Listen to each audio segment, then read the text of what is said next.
Minha ex-mulher exigiu, ou você dobra a pensão, ou entro com um pedido de guarda total. Respondi por e-mail, entendido. E assim comecei um plano lento, meticuloso, quase cirúrgico, para entregar a ela a própria corda com que se enforcaria. Tenho 38 anos. Esses últimos meses foram como um curso intensivo em compartimentalização emocional. Já se passaram 6 meses desde que o divórcio foi oficializado. Evelyn, 36, e eu estivemos juntos por uma década. Temos 2 filhos incríveis, Léo, com 8 anos, e Mia, de 6. A separação, ao menos para mim, não parecia um grande drama. Achei que estávamos apenas seguindo caminhos diferentes. Ela dizia se sentir sufocada, como se tivesse perdido quem era. Eu trabalhava muito para garantir um futuro confortável para todos nós, e em algum momento, viramos colegas de casa, dividindo a logística de uma família. Doeu, claro. Mas eu entendi. Queria vê-la feliz. O divórcio foi feito por mediação. Concordamos com a guarda compartilhada em 50-50. Era o que mais me importava. Meus filhos são meu universo inteiro. A pensão vinha em seguida na lista de prioridades. Ganho razoavelmente bem. Não sou milionário, mas vivo com tranquilidade. Trabalho como gerente de projetos numa empresa de construção. Desde que Léo nasceu, Evelyn não voltou ao mercado de trabalho, uma decisão tomada em comum acordo. O tribunal estabeleceu um valor justo de pensão com base no meu salário e na falta de renda dela. Era uma fatia considerável da minha renda líquida, cerca de $3.500 por mês. Ainda assim, não discuti. Fiz isso pelo bem-estar das crianças, para que não tivessem que lidar com mudanças drásticas entre as casas. Queria manter a estabilidade emocional delas. E, por um tempo, parecia que estava funcionando. Nos comunicávamos quase exclusivamente por um aplicativo de coparentalidade.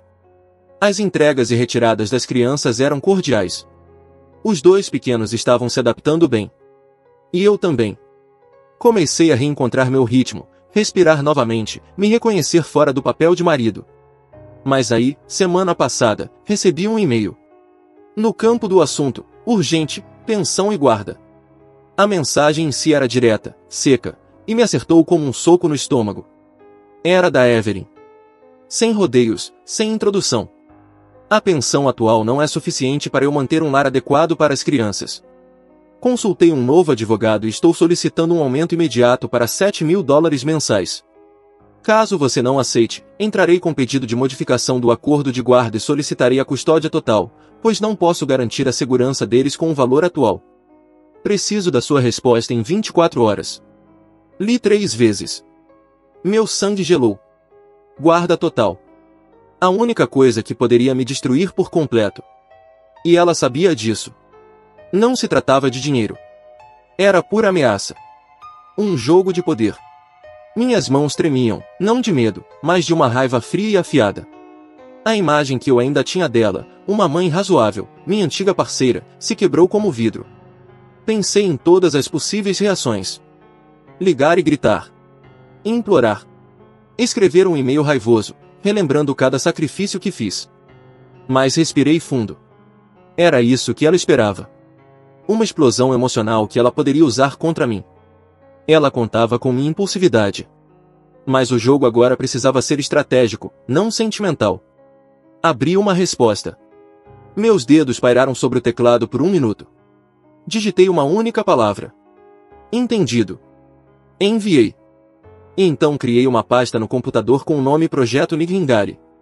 Não sei por que escolhi esse nome. Talvez porque soasse calmo. Exatamente o oposto de como eu me sentia. Atualização 1. Oi, pessoal. Os comentários no meu post original foram um alívio. Muitos sugeriram contratar um advogado e investigar. Foi o que fiz. O entendido foi só uma jogada de tempo. O prazo dela passou. Ela mandou outro e-mail depois. Curto. Eu o ignorei. Queria que ela se perguntasse o que viria a seguir. Evelyn cometeu um erro ao achar que eu era o mesmo homem cansado e previsível de antes. Esqueceu que sou gerente de projetos. Meu trabalho é prever problemas, organizar provas, documentar tudo. Você não começa uma demolição sem saber o que tem atrás da parede. Comecei pelo lugar onde os anônimos adoram se expor, redes sociais. As contas dela são privadas, mas isso não significa nada hoje em dia. Criei um perfil falso no Instagram. Foto genérica, nome aleatório. Vasculhei a lista de seguidores dela até encontrar amigas recentes, do grupo de yoga e de um clube do livro que ela entrou. Mandei solicitação para umas 10 e esperei 2 dias. Silêncio total. Cada notificação no celular me fazia prender a respiração. Então, uma aceitou. Depois, outra. No fim da semana, eu tinha uma pequena janela para a vida dela. E o que vi ali era inacreditável. O perfil era uma vitrine de ostentação incompatível com a pensão de $3.500 e ausência de renda. Começando com o namorado. Eu sabia que ela estava saindo com alguém. Ela já havia mencionado Julian. O que ela nunca disse era que Julian, na casa dos 40, com cara de quem vive no espelho, se apresentava como trader e consultor de estilo de vida, RS. O perfil dele era um show de carros alugados, frases motivacionais e pratos caríssimos. Depois, veio a bomba. Evelyn tinha aberto um negócio paralelo, uma consultoria de design de interiores. Estava estampado nos posts. Fotos de tecidos, projetos e até agradecimentos a clientes por confiarem nela para transformar suas casas. Tinham até prints de mensagens elogiando o trabalho. Era evidente que ela estava sendo paga. Por fora, claro. Negócios em dinheiro vivo, nada declarado. Investiguei os nomes dos clientes. Descobri que alguns eram donos de empresas respeitadas na cidade. E então o estilo de vida. Nos últimos 3 meses, viagem para resort de vinhos, diárias a partir de $800. Uma bolsa de grife novinha que pesquisei e custa mais de 2.000. Fotos com Júlia num restaurante sofisticado onde o menu degustação sai por 300 por pessoa. Legenda? Ele me mima. Passei um fim de semana inteiro tirando prints, organizando tudo. Cada comentário, cada marcação. Juntei tudo num PDF com data e hora. Incluí links para o perfil do Julian, o site do resort, a página da bolsa. Achei até o registro de empresa de um dos clientes, provando que ela estava trabalhando com gente grande. E o tempo todo, uma parte de mim só sentia tristeza. Não era sobre ela seguir em frente. Era ganância. Não só estava escondendo renda. Ela exibia uma vida falsa, financiada por mim, enquanto ameaçava tirar meus filhos.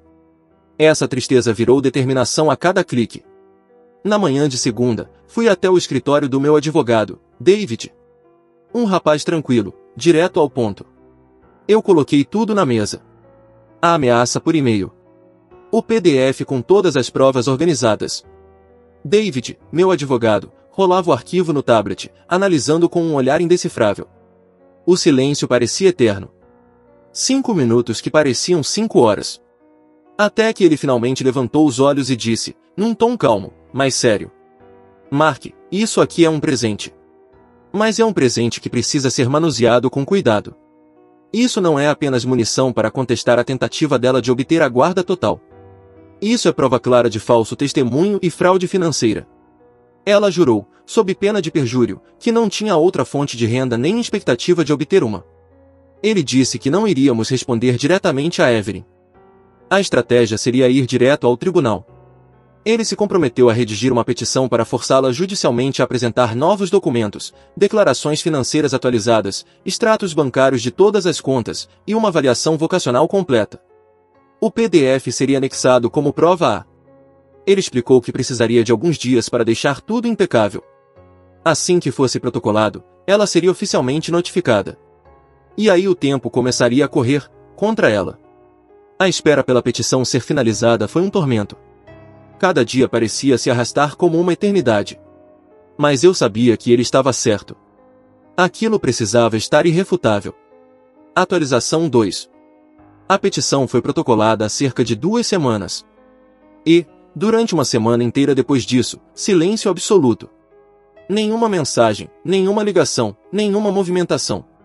Foi, sem dúvida, a semana mais estressante da minha vida. Eu sabia que ela já havia sido notificada oficialmente. Ficava imaginando a reação dela ao receber os documentos. Não houve gritos, ameaças ou explosões, o que, de certa forma, era ainda pior. O silêncio dela era mais assustador. Parecia um sinal de que ela estava arquitetando alguma resposta. Preparando um contra-ataque. Então, Na semana passada, meu celular começou a vibrar sem parar. Uma sequência de mensagens desesperadas da Evelyn. Mark, o que foi que você fez? Meu advogado acabou de me ligar. Você está tentando me destruir? Está me espionando? Vasculhando minhas coisas pessoais? Isso é assédio, Mark. Está tirando o pão da boca dos seus filhos. É isso que você acha melhor para eles? Agir como um pai rancoroso e vingativo? Não respondi nenhuma. Segui a risca o que David havia orientado. Nada de interações diretas. Toda a comunicação passaria por ele. Qualquer palavra minha seria distorcida. E então, veio a ligação. Eu estava colocando as crianças para dormir quando o telefone tocou. Era o Julian. Nunca tinha trocado uma palavra com esse sujeito. Deixei ir para a caixa postal. A mensagem dele foi um verdadeiro espetáculo. Um misto de tom amigável de barzinho com ameaças veladas. Ei, Mark, aqui é o Julian. Escuta, cara, acho que houve um grande mal-entendido. A Evelyn é uma mãe incrível, só está tentando fazer o que é melhor. Essa coisa toda de processo? É complicado, sabe? Não pega bem pra você. Faz você parecer amargo. A gente devia resolver isso como homens adultos. Quem sabe tomamos uma cerveja, conversamos de boa, antes que as coisas saiam do controle. Esse negócio de tribunal é desnecessário. Desnecessário. A arrogância casual era inacreditável. Salvei o áudio e encaminhei direto pro David. A resposta do advogado dela, enfim, chegou. Veio carregada de acusações. Dizia que eu estava praticando perseguição digital. Que as postagens nas redes sociais estavam fora de contexto. Afirmava que o tal negócio de design era apenas um passatempo que havia rendido, no máximo, alguns trocados em forma de presentes. Era puro blefe.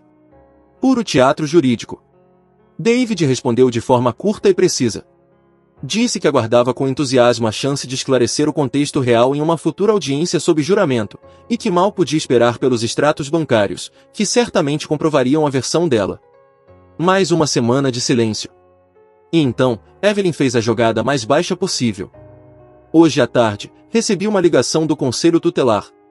Senti o sangue gelar. Alguém, claro, anonimamente, havia feito uma denúncia. Alegavam que eu estava emocionalmente instável devido ao divórcio, que minha casa era inadequada, e que durante meu tempo com os filhos eu era distraído e negligente. Mentira.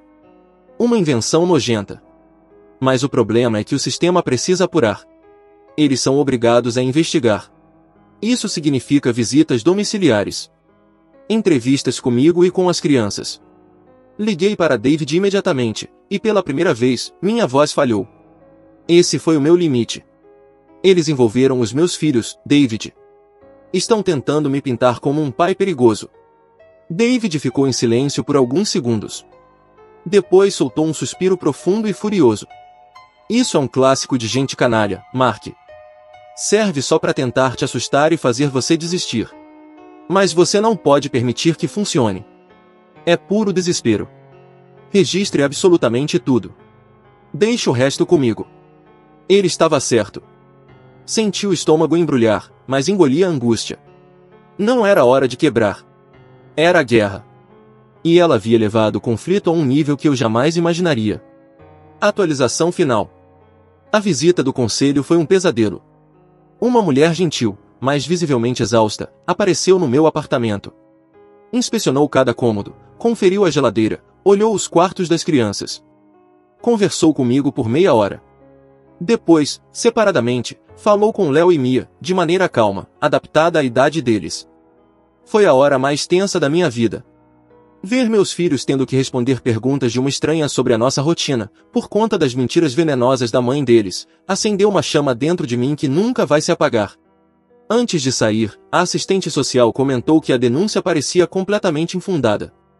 Mas que, por protocolo, o caso ficaria aberto por 30 dias. Mais um mês com essa nuvem pairando sobre nós. Mais um mês de possíveis visitas inesperadas. O estresse era sufocante. Aquela ligação ao conselho foi a jogada final dela. Ou, pelo menos, foi o que ela pensou. Na verdade, ela tropeçou no próprio blefe. Derrubou a rainha no tabuleiro e entregou o checkmate para mim. Assim que a gente saiu, liguei para David e contei tudo nos mínimos detalhes. Ele respondeu, com a voz gélida. Ela nos entregou o golpe final. Uma denúncia falsa ao conselho é considerada uma forma extrema de alienação parental. Não é só um truque sujo. É prova de que ela não está apta a tomar decisões pelos filhos. Ele não apenas anexou isso à petição existente. Redigiu uma moção emergencial solicitando sanções contra Evelyn e pedindo a custódia legal temporária imediata exclusivamente para mim, citando assédio e tentativa de prejudicar o bem-estar das crianças em benefício próprio. Agora não era mais sobre dinheiro. Era sobre proteger meus filhos dela. A petição foi protocolada no dia seguinte. A combinação dessa nova moção com as provas anteriores foi o ponto de virada. A petição inicial a fazia parecer gananciosa. Estava a fazê-la parecer cruel. Menos de 48 horas depois, David me ligou. Está feito, ele disse. O advogado dela me ligou agora. A voz dele parecia ter sido atropelada por um caminhão. Pediu uma reunião ainda hoje para negociar um acordo final. O que eles trouxeram não foi uma proposta. Foi uma rendição completa. Os termos eram os seguintes. Ela retiraria imediatamente o pedido de aumento de pensão. Aceitaria, de forma permanente, renunciar a qualquer pensão. E ainda devolveria os últimos 6 meses que recebeu, $21.000. Ela assinaria um acordo legal reafirmando a nossa guarda física compartilhada em 50-50. No entanto, por 24 meses, eu teria guarda legal exclusiva, o que me dava total autonomia sobre decisões relativas à educação, saúde e bem-estar dos nossos filhos. Tudo isso estava condicionado ao fato de que eu retirasse minhas petições e não levasse adiante as acusações de fraude e perjúrio junto ao Ministério Público. Fiquei refletindo por uma hora inteira.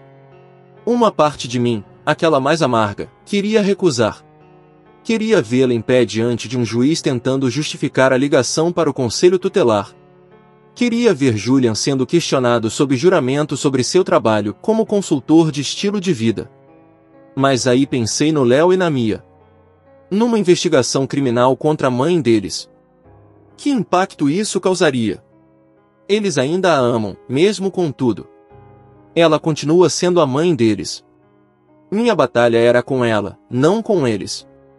Proteger meus filhos significava encerrar essa guerra, não destruir a imagem da mãe deles por pura revanche. A guarda legal exclusiva por 2 anos era a proteção mais concreta que eu poderia oferecer. Liguei para David. Aceito o acordo, falei com firmeza. Mas com uma condição. Ela cobre cada centavo dos meus honorários advocatícios. Ele acrescentou essa cláusula. Eles aceitaram sem sequer propor uma contraproposta. Assinamos os documentos na semana passada. Peguei os $21.000 que ela devolveu e transferi para 2 fundos separados em nome do Léo e da Mia. É o dinheiro deles agora, mesmo manchado como está. Talvez sirva para que construam um futuro mais sólido, longe das mentiras. Depois que assinamos, recebi uma última mensagem dela. Evelyn escreveu, espero que esteja feliz. Não respondi. Porque a verdade é que, feliz eu não estou. Estou aliviado. Estou seguro. Sei que meus filhos estão protegidos. Sei que não vou mais ser drenado financeiramente para sustentar um estilo de vida ilusório. Mas a felicidade? Essa se foi. Assim como a confiança. Hoje, quando a vejo nos momentos de entrega e busca das crianças, já não enxergo mais a mulher com quem me casei. Vejo uma estranha. Uma mulher que quase destruiu o mundo dos próprios filhos por uma bolsa de grife. Soube por um amigo em comum que Julian terminou com ela. Aparentemente, uma namorada sem renda, com uma dívida fiscal se aproximando e que perdeu o controle legal sobre os filhos não se encaixava no branding do estilo de vida dele. Ela teve que se mudar para um apartamento modesto e agora trabalha em uma loja de varejo. E quer saber? Não sinto prazer com a queda dela. Não sinto raiva. Não sinto nada. Ela virou uma estranha para mim. Um capítulo fechado. Ontem à noite, pedi uma pizza com as crianças e assistimos a um filme. Simples. Tranquilo. Sem ruído. Mia adormeceu no meu colo, enquanto Léo me explicava as falhas do roteiro do filme de super-herói, com a empolgação típica de uma criança apaixonada por ficção. Naquele instante, Sentado ali no sofá, senti uma paz tão profunda que quase me emocionei. Essa é minha vida agora. Mais silenciosa. Menor. Mas também mais sincera. Não estou mais financiando uma mentira. Estou construindo algo verdadeiro para os meus filhos. E pela primeira vez em muito tempo, isso é o suficiente.